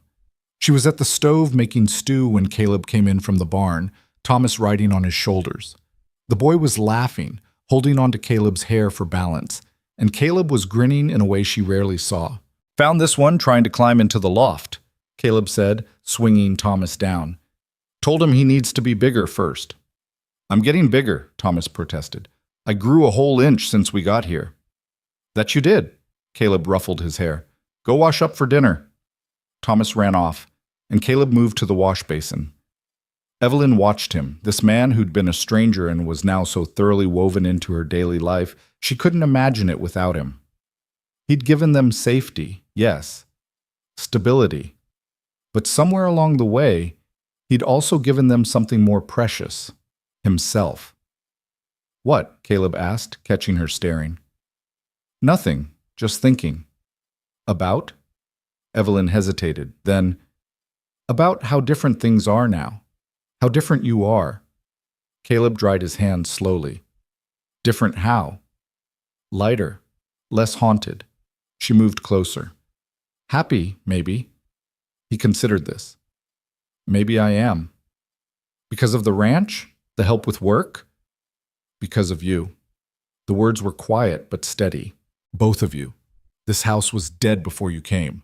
Now it's alive again. Evelyn's breath caught. Before she could respond, Thomas came thundering back down the stairs, breaking the moment. But as they sat down to dinner, Caleb's words echoed in her mind. Because of you. That night, lying in the darkness with Caleb beside her, Evelyn finally acknowledged what she'd been trying to ignore for weeks. She was falling in love with her husband. It should have been impossible. You couldn't fall in love with someone in just a few months, especially not when the marriage started as a transaction. But the heart didn't care about logic or timelines. It just felt what it felt. And what Evelyn felt, lying there in the dark, was a deep and growing affection for the man who'd saved her son, who'd fought for their family, who'd opened his wounded heart enough to let them in. She didn't know if Caleb felt the same way. His actions suggested care, commitment, maybe even affection. But love? That was a different question entirely. She was still wrestling with it when Caleb's voice came through the darkness. Evelyn? You awake? Yes. A pause. Then, I've been thinking about what I said earlier, about you making this house alive again. I remember. I meant it, but I don't want you to think... He stopped, frustrated. I'm not good with words. You're doing fine. Caleb shifted, and Evelyn felt the mattress move. When I married you, it was for practical reasons. I told myself it would stay that way. Simple, clean, no complications.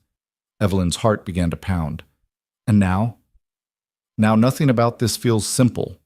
His voice was rough. You're in my head all the time. I catch myself watching for you, listening for your voice. When you smile at me, it feels like... He stopped again. Like what? Evelyn whispered. Like maybe I'm not as dead inside as I thought I was. Evelyn turned toward him in the darkness. She couldn't see his face clearly, just the outline of his profile against the window. Caleb, I need to tell you something. All right. This marriage, what we have, it's not just practical for me anymore either. I care about you, more than I expected to, more than I probably should. Silence. Long enough that Evelyn's stomach began to twist with anxiety. Had she said too much? Pushed too far? Then Caleb moved, closing the distance between them. His hand found hers in the darkness, his fingers threading through hers. I care about you too, he said quietly. I'm not sure what that means yet, but I wanted you to know. Evelyn squeezed his hand. That's enough. For now, that's enough. They lay like that, hands clasped, until sleep claimed them both. The next morning brought unexpected visitors. Evelyn was kneading bread when she heard horses approaching. Her first instinct was fear. Marcus, come back to cause more trouble. But when she looked out the window, she saw an older woman in traveling clothes being helped down from a wagon by a man who was clearly her driver. Caleb emerged from the barn, his expression wary. Can I help you? The woman straightened her hat and approached with the bearing of someone used to being obeyed. I'm looking for Caleb Hart. You found him. And Evelyn Hart? Evelyn wiped her hands on her apron and stepped outside. I'm Evelyn. The woman's eyes swept over her, assessing. Then, surprisingly, her stern expression softened slightly. I'm Catherine Brooks, Marcus's mother. Evelyn's blood ran cold. Caleb stepped forward, positioning himself slightly in front of her. If you're here to cause trouble, he began. I'm not. Catherine held up a hand. May I come inside? I've traveled a long way, and what I have to say deserves to be said sitting down. Caleb and Evelyn exchanged glances. Finally, Evelyn nodded. Come in. They settled around the kitchen table, tension thick in the air. Catherine accepted coffee but didn't drink it, just wrapped her hands around the cup. I heard about the court hearing, she began. My son told me his version, of course, full of indignation and accusations. But I know my son, Mrs. Hart. I know when he's lying. Evelyn said nothing, waiting. So I made some inquiries of my own, spoke to people in town, to the judge's clerk, to anyone who'd witnessed what happened in that courtroom. Catherine's voice was steady but pained. And I learned the truth about why you ran, about the trust fund, the debts, my son's real motivations. He's your son, Evelyn said carefully. Why are you telling us this? Because he's my son, but he's also wrong. Catherine met her eyes. Marcus has always been ambitious. always wanted more than he had. I'd hoped marriage and responsibility would settle him, but instead it seems to have made him desperate. When he told me he wanted custody of Thomas, I thought it was genuine concern for his nephew. I didn't realize, her voice cracked, I didn't realize he saw that child as a financial asset. Caleb leaned forward. What exactly are you here for, Mrs. Brooks? To apologize first, for my son's behavior, for the pain he's caused you. Catherine pulled a folded document from her bag. And second, to give you this. Evelyn took the paper, unfolding it carefully. It was a legal document, dense with formal language, but the key phrase jumped out at her. Relinquishment of all claims to guardianship or custody of Thomas Brooks. I don't understand, Evelyn said. I'm the matriarch of the Brooks family. I have significant influence over my son, financial and otherwise. I've made it very clear to Marcus that if he continues this vendetta, he'll lose my support entirely, which means he'll lose access to the family money that's currently keeping his creditors at bay. Catherine's expression was firm. He's agreed to sign this document, relinquishing any claim to Thomas, in exchange for my continued financial assistance with his debts. Evelyn's hands shook. Why would you do this? Because I may have raised a fool, but I'm not one myself. Catherine's voice softened. I saw Thomas in that courtroom, Mrs. Hart. I sat in the back where no one noticed me, and I watched my grandson testify. That boy is happy. He's safe. He's loved. What more could any grandmother want? Tears stung Evelyn's eyes. You're giving him up. I'm setting him free. There's a difference. Catherine stood.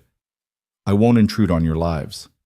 But if you're ever in need, if there's anything my grandson requires, you can contact me. Not as an adversary, as family. She placed a card on the table with her address, then moved toward the door. Caleb stood to see her out. Mrs. Brooks, he said. Thank you. Catherine nodded. Take care of them, Mr. Hart. Both of them. I will. After she left, Evelyn sat staring at the document in her hands. It was over. Truly, completely over. Marcus couldn't come back, couldn't threaten them, couldn't take Thomas. They were safe. Evelyn? Caleb's hand settled on her shoulder. You all right? She looked up at him, tears streaming down her face, and laughed. It came out shaky but genuine. I'm better than all right. We're free, Caleb. Really free. He pulled her to her feet and into his arms. It was the first time he'd held her like this, not out of necessity or for show, but simply because they both needed it. Evelyn pressed her face against his chest, feeling his heartbeat steady and strong beneath her cheek. We're going to be okay, she whispered. Yeah, Caleb said, his voice rough. We are. When Thomas came in from the barn a few minutes later, he found them still standing there, wrapped around each other in the middle of the kitchen. He grinned. You are sweet on each other. Caleb laughed, a real, full laugh that Evelyn had never heard before. Maybe we are, son. Maybe we are. And for the first time since this whole journey began, Evelyn believed it might actually be true. That night, after Thomas had gone to bed, Evelyn and Caleb sat on the porch watching the stars emerge. The air was crisp with the promise of autumn, and somewhere in the distance a coyote called out to the darkness. Evelyn wrapped her shawl tighter around her shoulders, feeling the weight of the day settling into something like peace. I keep thinking I'm going to wake up and find out this was all a dream, she said quietly, that Marcus will still be out there, that we'll still be fighting. Caleb reached over and took her hand, pulling it into his lap. His thumb traced slow circles on her palm. It's real. Catherine Brooks made sure of that. Marcus can't touch us now. I still can't believe she did that. Chose us over her own son. She chose what was right over what was easy. Takes courage to do that. Caleb's voice was thoughtful. Reminds me that people can surprise you, even when you think you've got them figured out. Evelyn looked at their joined hands, thinking about how much had changed in just a few short months. You've surprised me. Have I? Every day. She turned to face him. When I first saw you at that gate, I thought you were going to turn us away. You looked so hard, so closed off. I never imagined you'd become this. This? Someone I can't imagine living without. The words hung between them, honest and vulnerable. Caleb's hand tightened on hers. I was closed off, he admitted. Spent 4 years building walls, telling myself it was safer that way. Then you showed up half dead at my gate with a dying boy in your arms, and every wall I'd built started cracking. He shook his head, tried to fight it. Told myself it was just duty, just an arrangement. But somewhere along the way, duty turned into something else. What did it turn into? Caleb was quiet for a long moment, his eyes on the horizon. When he spoke, his voice was rough with emotion. Love. Somewhere along the way, I fell in love with my wife. Evelyn's breath caught. She'd hoped, suspected, even believed it might be possible. But hearing him say it made her heart feel too large for her chest. Caleb, you don't have to say it back, he said quickly.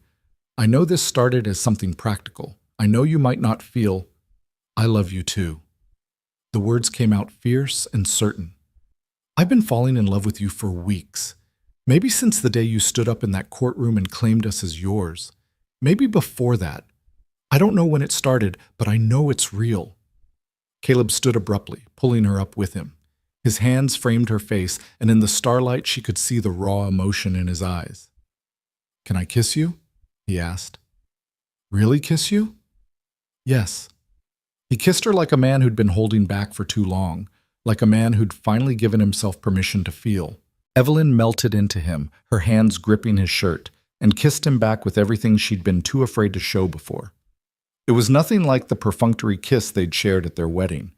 This was heat and hope and the promise of something real. When they finally pulled apart, both breathing hard, Caleb rested his forehead against hers. I want this to be a real marriage, he said, not just on paper. I want you as my wife in every way, if you'll have me. I'll have you, Evelyn whispered. I already do.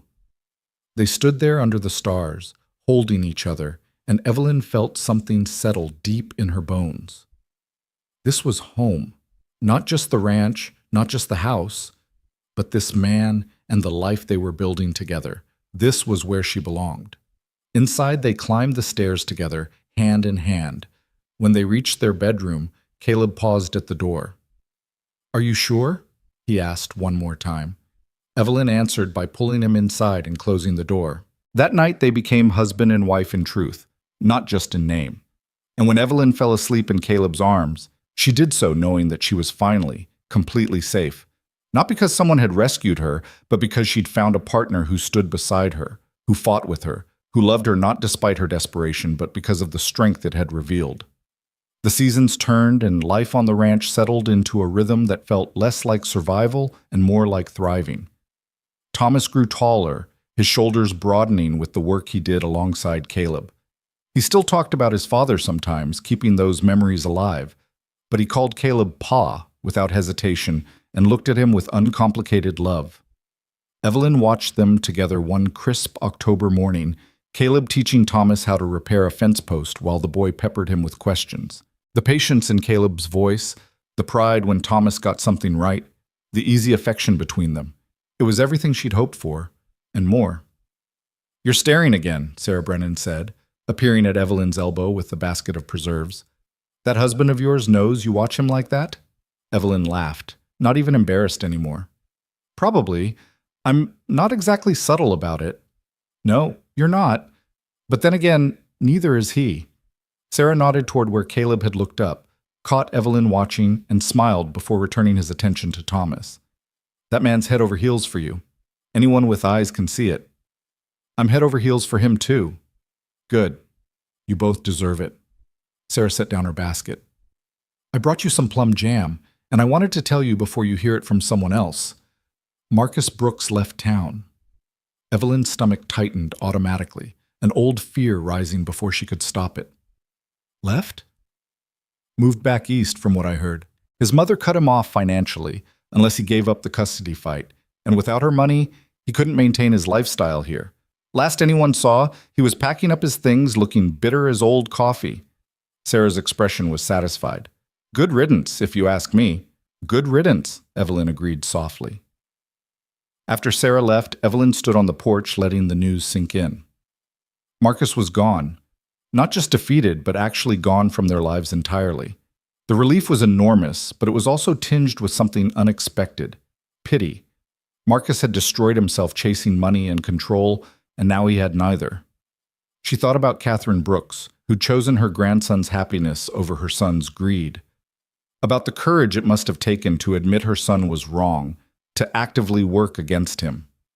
Evelyn made a mental note to write to her, to send a letter letting her know Thomas was doing well, that her sacrifice hadn't been in vain. "Mama," Thomas's voice pulled her from her thoughts. "Pa says we can ride out to check the north fence. Want to come?" Evelyn looked at her son's eager face, at Caleb standing behind him with a question in his eyes, and felt her heart swell. "I'd love to." They rode out together, the three of them on horseback, with Thomas chattering about everything he saw. Caleb rode beside Evelyn, and every so often their legs would brush, their eyes would meet, and they'd share a smile that held years of conversation. This was family, Evelyn thought. Not the one she'd been born into or even the one she'd created with her first husband, but the one she'd built from desperation and necessity and unexpected love. Imperfect, unconventional, but wholly theirs. Winter came early that year, sweeping down from the mountains with snow and wind that turned the prairie white. Evelyn had worried about the isolation, about being snowed in for weeks at a time, but instead she found she loved it. The three of them huddled inside while storms raged outside, playing cards and reading by lamplight and telling stories. It was during one of those long winter evenings, with Thomas asleep upstairs and a fire crackling in the hearth, that Caleb pulled Evelyn into his lap. "I have something to tell you," he said. Evelyn's heart jumped. "What?" "I've been thinking about the future, about this ranch." He paused. "When I married you, I said Thomas would be my heir, that he'd inherit all this when I'm gone." "I remember." "Well, I've been to see a lawyer, had the papers drawn up proper. Everything's in writing now, the ranch, the cattle, everything. It all goes to Thomas when the time comes." Caleb's hand settled on her waist. "But there's more. I've also set aside a portion for you, separate from the ranch. Money and property that's yours alone, that no one can take from you. If something happens to me, you'll be provided for." Evelyn felt tears prick her eyes. "Caleb, you didn't have to." "Yes, I did. You came to me with nothing because you'd lost everything trying to protect your son. I'm making sure that never happens again. No matter what, you'll always have security. You'll always be able to stand on your own." "I don't want to stand on my own. I want to stand with you. And you will, for as long as we both live. But I need to know you're protected. Can you understand that?" Evelyn cupped his face in her hands. "I understand. And thank you. For thinking of us. For caring enough to make sure we're safe." "You're my family," Caleb said simply. "Of course I care." She kissed him then, slow and deep, pouring everything she felt into it. When they finally pulled apart, Caleb's eyes were dark with desire. "Thomas is asleep," he murmured. "He is. And it's early yet." "It is." Caleb stood, lifting her with him. "Then let's go to bed." They made love slowly that night, taking their time, relearning each other with hands and mouths and whispered words. Afterward, lying tangled together in the darkness, Evelyn felt a contentment so deep it was almost frightening. "What are you thinking?" Caleb asked, his fingers tracing patterns on her shoulder. "That I'm happy, really, truly happy, and I keep waiting for something to ruin it." "Nothing's going to ruin it. You can't promise that." "Maybe not. But I can promise that whatever comes, we'll face it together." He pulled her closer. "That's what family does." Evelyn pressed a kiss to his chest, right over his heart. "I love you. I love you too." They fell asleep like that, wrapped around each other, the wind howling outside but warmth surrounding them. Spring came with a rush of green and new life. The cattle had calved successfully through the winter, and Thomas was beside himself with excitement over the new foals in the barn. Evelyn spent her days planting a garden that was 3 times the size of last year's, already planning what she'd preserve for next winter. It was during one of those long spring days, with the sun warm on her shoulders and dirt under her fingernails, that Evelyn realized she'd missed her monthly courses. Once could be stress or chance. Twice was unusual. 3 times was something else entirely. She didn't say anything at first, afraid to hope, but when another week passed and she woke feeling queasy, she knew. She was pregnant. The realization was overwhelming. Joy and fear and wonder all tangled together. She'd been pregnant before, had carried Thomas and given birth in a comfortable home with her first husband by her side. But this felt different. This child would be born into a family that had been forged through hardship, a family that chose each other every single day. This child would belong to both of them. She told Caleb that evening after Thomas had gone to bed. They were sitting on the porch again, their favorite place to talk, and Evelyn's hands were shaking as she took his. "I need to tell you something," she began. Caleb immediately looked concerned. "What's wrong?" "Nothing's wrong. Everything's right, actually, more right than I could have imagined." She took a deep breath. "I'm pregnant." Caleb went absolutely still. His eyes widened and she saw something flash across his face. Shock, fear, hope, all in rapid succession. "You're sure?" His voice was barely a whisper. "As sure as I can be without seeing a doctor, but yes, I'm sure." Caleb stood abruptly, pacing to the edge of the porch and back. Evelyn's stomach twisted. Was he angry? Afraid? She couldn't read his expression. "Caleb, say something, please." He turned to her, and she saw tears streaming down his face.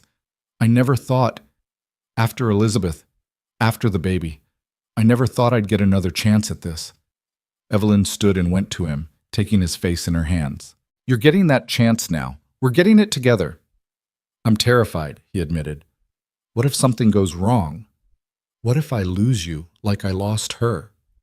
"You won't. I'm strong, Caleb, and we'll get the doctor involved early, make sure everything's done right. We'll be careful." "What if I'm not a good father? What if—" "You're already a good father. Thomas adores you. This baby will too." Caleb pulled her into his arms, holding her so tightly she could barely breathe. "A baby," he whispered against her hair. "Our baby." "Our baby," Evelyn confirmed. They stood there for a long time, just holding each other, letting the reality of it sink in. A new life, created from their love, growing inside her. It felt like a miracle. The months that followed were a blur of preparation and anticipation. Caleb was hovering and overprotective, barely letting Evelyn lift anything heavier than a teacup. She found it both endearing and exasperating, but she understood where it came from. He was terrified of losing her, of losing the baby, of history repeating itself. Thomas was thrilled about becoming a big brother. He helped Caleb build a cradle in the barn, carefully sanding the wood smooth so there wouldn't be any splinters. He talked to Evelyn's growing belly, telling the baby about the horses and the ranch and all the things they'd do together. "Do you think it's a boy or a girl?" Thomas asked one afternoon while they were shelling peas. "I don't know, sweetheart. What do you hope for?" Thomas considered this seriously. "A sister, I think. I already know how to be a boy, but I don't know anything about sisters. It would be an adventure." Evelyn laughed and kissed the top of his head. "Either way, you'll be a wonderful big brother." As summer turned to autumn again, marking a full year since they'd arrived at the ranch, Evelyn's belly swelled large and round. She moved more slowly now, her back aching and her ankles swelling, but she'd never felt more content. Caleb doted on her constantly, bringing her tea and pillows and rubbing her feet in the evenings while Thomas read aloud from his school books. "We're a real family now, aren't we, Mama?" Thomas said one night, looking up from his book. "We've always been a real family, baby." "I know, but now we're going to be even more real, with the baby and everything." He grinned. "Pa says the baby's going to need all of us to help take care of it. Says raising children takes a whole family." Evelyn looked at Caleb, who was watching them with soft eyes. "Your pa's right. It does take a whole family. Good thing we have one." The baby came on a cold November night during the first snowfall of the season. Evelyn's labor started in the afternoon, and Caleb sent Thomas to fetch the doctor while he stayed with her, his face pale but determined. "I'm scared," he admitted, holding her hand as another contraction gripped her. "I know, but I'm going to be fine. We're both going to be fine. Promise me." "I promise." The doctor arrived just as the sun was setting, and Thomas was sent to stay with Sarah Brennan for the night. The labor was long and hard, and there were moments when Evelyn saw the fear in Caleb's eyes, the memories of his first wife's death haunting him. But she kept her promise. She fought through every contraction, every wave of pain, and in the early hours of the morning, as snow fell softly outside, their daughter was born. The baby came into the world wailing, pink and perfect, and utterly furious about being evicted from her warm cocoon. The doctor placed her on Evelyn's chest, and Evelyn looked down at the tiny face scrunched up in indignation. "A girl," she whispered. "We have a daughter." Caleb was sitting beside the bed, tears streaming down his face unashamedly. "She's perfect. You're perfect. I can't believe—" His voice broke. The doctor cleaned up efficiently, checking both mother and baby thoroughly. "Everyone's healthy," he announced. "Strong heartbeat on the little one, and Mrs. Hart came through beautifully. You've got yourselves a fine daughter." After the doctor left, Caleb climbed onto the bed beside Evelyn, careful not to jostle her. Together they looked down at their daughter, who had stopped crying and was now blinking up at them with dark blue eyes. "What should we name her?" Evelyn asked. Caleb touched one tiny fist with his finger, and the baby immediately gripped it. "Elizabeth," he said softly. "After my first wife. If that's all right with you." Evelyn's eyes filled with tears. "It's more than all right. It's perfect. Elizabeth Hart." "Elizabeth Rose Hart," Caleb amended. "After both of them. After everything that's brought us here." They brought Thomas home the next morning to meet his sister. He approached the bed cautiously, his eyes wide with wonder. "She's so small," he whispered. "You were this small once, too," Evelyn said. "Want to hold her?" Thomas nodded eagerly. Caleb helped him sit in the rocking chair and carefully placed Elizabeth in his arms, showing him how to support her head. Thomas looked down at his baby sister with pure adoration. "Hi, Elizabeth. I'm your big brother, Thomas. I'm going to teach you everything. How to ride horses and feed chickens and find the best rocks by the creek." He looked up at Evelyn and Caleb with shining eyes. "She's the best thing ever." Caleb's hand found Evelyn's, squeezing tight. "She is. You both are." The first year of Elizabeth's life passed in a blur of sleepless nights and tiny milestones. She was a happy baby, quick to smile and slow to fuss, and she had both Caleb and Thomas wrapped around her tiny finger from day one. Thomas took his role as big brother seriously, always the first to notice when she was fussing, always wanting to help. Caleb was a different man than the one Evelyn had met 2 years ago. The hardness had melted away entirely, replaced by a gentleness she never would have believed possible. He held Elizabeth like she was made of glass, sang to her in the evenings, and spent hours just watching her sleep with wonder in his eyes. "I never thought I'd have this," he told Evelyn one night. They were in bed, Elizabeth asleep in her cradle beside them. A family, children, someone to love who loves me back. After Elizabeth died, I thought that part of my life was over. And now? Now I wake up every morning and can't believe how lucky I am." He rolled to face her, his hand settling on her waist. "You gave me everything, Evelyn. You gave me a son and a daughter and a reason to live. How do I ever thank you for that?" "You already have. Every day. Just by being you." As Evelyn kissed him softly. "We saved each other, Caleb. That's what we did." As Elizabeth grew from infant to toddler, the ranch prospered. Caleb expanded the herd, built new corrals, and hired help during the busy seasons. Thomas, now 9 years old, worked alongside the ranch hands like he'd been born to it. And Evelyn found herself not just managing a household, but actively participating in ranch decisions, her opinions valued and respected. They were partners in every sense of the word. One spring afternoon, nearly 3 years after she'd first collapsed at Caleb's gate, Evelyn stood on the porch watching her family. Thomas was in the corral teaching Elizabeth how to feed carrots to the gentlest horse while Caleb supervised, ready to catch his daughter if she wobbled. Elizabeth's delighted laughter carried across the yard, and Thomas's patient explanations made Evelyn's heart swell. Sarah Brennan rode up, dismounting with a grin. "Still staring at that handsome husband of yours?" "Every chance I get," Evelyn admitted. "As you should. That man worships the ground you walk on." Sarah tied her horse and climbed the porch steps. "I actually came to tell you something. Got a letter from a friend back east. She mentioned that Marcus Brooks tried to come back to town last month. Evelyn's stomach clenched. And? And his mother shut him down before he even got off the train, told him in no uncertain terms that if he showed his face in this territory again, she'd disinherit him completely. He got right back on that train and left. Sarah's smile was satisfied. That woman doesn't mess around. No, she doesn't. Evelyn thought of Catherine Brooks, who she'd been corresponding with regularly. The older woman received letters about her grandson's progress, pictures Thomas drew, updates on Elizabeth. It was a tentative relationship, but a real one. I'm glad she's keeping her word. We all are. You and Caleb have built something good here. You deserve to enjoy it without that vulture circling. After Sarah left, Evelyn walked down to the corral. Elizabeth saw her coming and squealed, reaching out with chubby arms. Evelyn scooped her up, breathing in the sweet scent of her daughter's hair. Mama, did you see?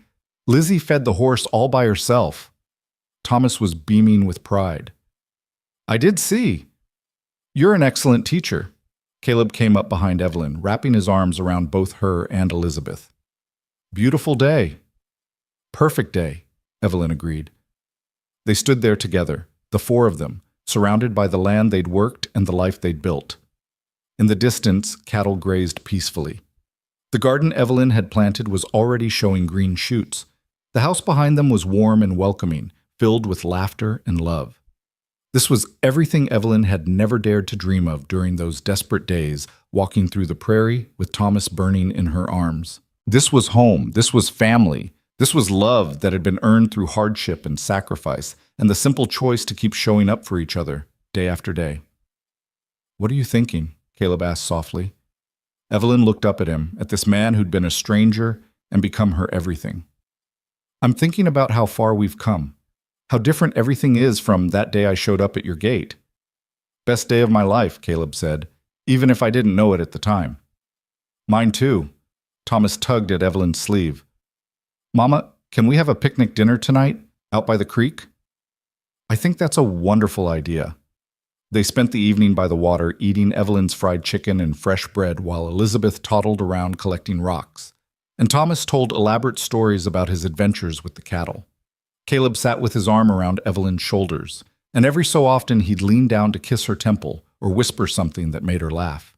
As the sun set, painting the sky in shades of orange and pink, Thomas looked up from his rock collection. Pa, do you ever think about what would have happened if Mama and I hadn't come to your ranch? Caleb was quiet for a moment. Sometimes. I think I'd probably still be alone, just going through the motions of living without really being alive. And we'd probably be... Thomas stopped, the unspoken ending heavy in the air. But that didn't happen, Evelyn said firmly. We found each other. We built this family together, and that's what matters. Will we always be together? Thomas asked. There was a vulnerability in his voice that made Evelyn's heart ache. Always, Caleb promised. You're my son. Elizabeth's your sister. Your mama's my wife. Nothing's going to change that. Even when I'm grown up? Even then. Family doesn't stop being family just because you get older. This ranch will be yours someday, yours and Elizabeth's. And hopefully, you'll raise your own children here. Keep the family going. Thomas smiled, satisfied. He went back to his rocks, and Elizabeth crawled into Caleb's lap, her eyes drooping with sleep.